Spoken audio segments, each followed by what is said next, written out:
Assalamualaikum warahmatullahi wabarakatuh. Nama saya Muhammad Alil Qadri dari Prodi Agribisnis.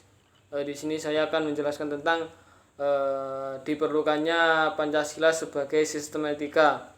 Sebelum kita tanya alasan diperlukannya Pancasila sebagai sistem etika, kita harus tahu terlebih dahulu mengenai apa itu etika. Etika adalah suatu norma atau aturan yang dipakai sebagai pedoman dalam berperilaku di masyarakat bagi seorang terkait dengan sifat baik dan buruk. Etika adalah hal yang sangat diperlukan dalam menjalankan kehidupan berbangsa dan bernegara. Karena memiliki etika, maka kita mampu menjalankan kehidupan bernegara dengan baik. Dan di Indonesia adalah negara yang berlandaskan Pancasila. Dengan begitu, setiap tindakan atau perilaku yang dilakukan oleh warga Indonesia harus berpedoman dengan nilai-nilai Pancasila.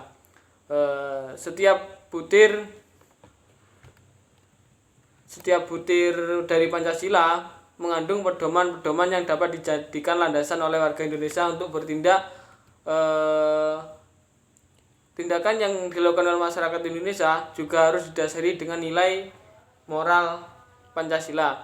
Sebagai sistem etika merupakan jalan hidup bangsa Indonesia dan juga merupakan struktur pemikiran yang disusun untuk memberikan tuntunan atau pedoman kepada setiap warga negara Indonesia dalam bersikap dan bertingkah laku.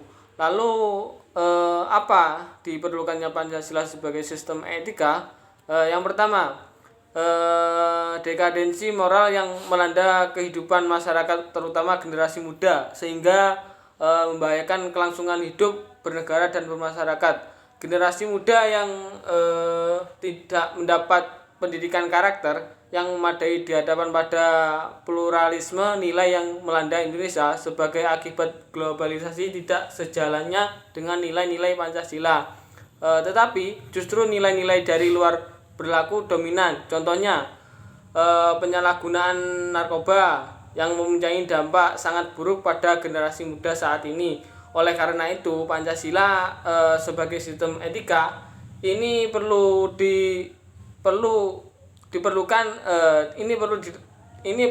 diperlukan kehadirannya terutama dalam bentuk pendidikan karakter di sekolah. Dan yang kedua, korupsi. Korupsi akan merajalela karena penyelenggaraan negara tidak memiliki rambu-rambu normatif dalam menjalankan tugasnya. Sering terjadi korupsi karena rendahnya nilai-nilai moral dan iman yang dimiliki oleh para pejabat. Dengan begitu, Pancasila sebagai sistem etika terkait dengan pemahaman atas kriteria baik dan buruk serta nilai-nilai moral dalam masyarakat. Yang ketiga, kurangnya rasa kontribusi dalam pembangunan negara, misalnya melalui pembayaran pajak. Hal tersebut terlihat dari kepatuhan pajak yang masih rendah, padahal peraturan pajak dari tahun ke tahun semakin meningkat dalam membiayai APBN.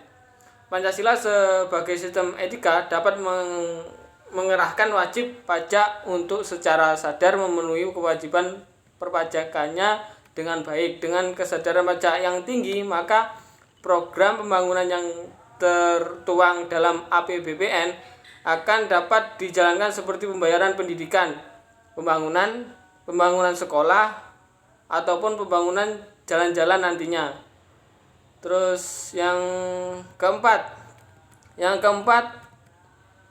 pelanggaran hak asasi manusia atau HAM. Dalam kehidupan bernegara di Indonesia banyak terjadi pelanggaran HAM seperti penganiayaan terhadap pembantu rumah tangga, penelantaran anak-anak yatim oleh pihak-pihak yang seharusnya melindungi, kekerasan dalam rumah tangga dan sebagainya. Semuanya itu menunjukkan bahwa kesadaran masyarakat terhadap nilai-nilai Pancasila sebagai sistem etika belum berjalan maksimal. Oleh karena itu, di samping diperlukannya sosialisasi sistem etika Pancasila, Diperlukannya pula penjabaran sistem etika ke dalam peraturan perundang-undangan tentang HAM. Yang kelima, kerusakan lingkungan yang berdampak buruk terhadap berbagai aspek kehidupan manusia, seperti kesehatan, kelancaran penerbangan, global warming, perubahan cuaca, dan sebagainya. Kasus-kasus tersebut menunjukkan bahwa kesadaran terhadap nilai-nilai Pancasila sebagai sistem etika belum mendapat yang tepat di hati masyarakat.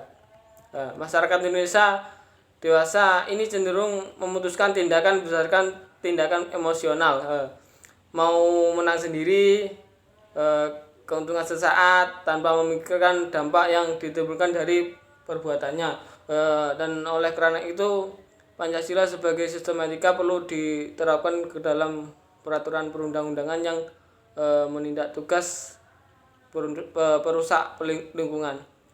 Selain itu perlu juga diberikan penghargaan untuk setiap penggiat lingkungan dalam kehidupan masyarakat. Sekian dari saya, kurang lebihnya mohon maaf. Assalamualaikum warahmatullahi wabarakatuh.